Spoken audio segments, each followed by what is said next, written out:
Adrian was a former secret society member. He was involved in a gang fight a few months ago. Fortunately, no one was killed, but about 5 of the boys were injured. Adrian managed to escape without injuries. He did not go to jail because he was only 13 years old.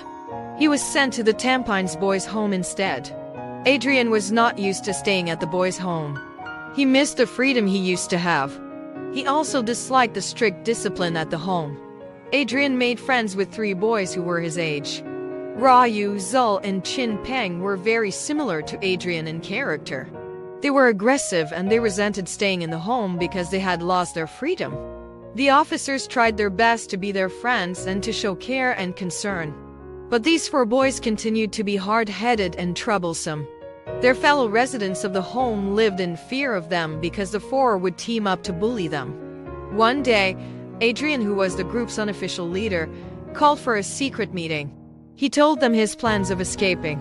The other 3 boys were doubtful at first, but Adrian soon won them over with his plans.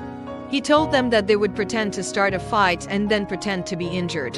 They would stage this little drama near the gate of the entrance to the boys' home. They would also try to drag the other boys into the fight to distract the security guard. When the guard is sufficiently distracted, they would try to slip out. Secretly, Chin Peng and Zul were not sure about Adrian's plans. However, they had no choice but to support his idea because they could not think of anything else. Besides, he was their leader, so they had to listen to him. Ryu was put in charge of forcing some boys to help in their plans. Their job was to distract the guard. Chin Peng had to pretend to be injured, and Zul and Adrian would stand very near the gate to ensure a smooth escape. The boys planned the escape for the coming weekend because it was not a visitor's weekend, and all the boys had to stay in to do cleaning up. It was a Saturday night, after dinner.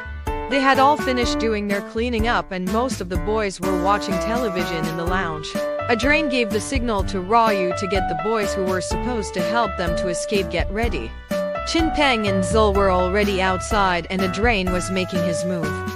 Everything seemed to be going Adrian's way as the boys were quite convincing. They were all afraid of the 4 and some of them thought a real fight had broken out. The guard had left his post and the 4 boys were running towards the gates.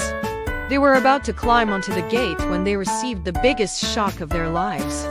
Out of nowhere came 2 huge Alsatians, growling fiercely at them.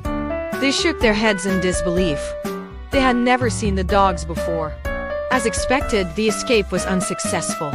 The boys found out about the secret guardians of the boys who met with very well-trained guard dogs.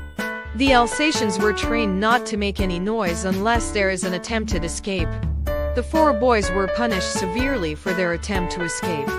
However, Adrian seemed to learn his lesson not through the punishment, but after he heard that his mother nearly got killed in an accident. He was very quiet after that, especially after he visited his mother in hospital. He decided then that he should turn over a new leaf for his mother's sake. His 3 friends also agreed with him. From then on, the boys at Tampines boys' home led a more peaceful life, because the bullies had become their friends instead.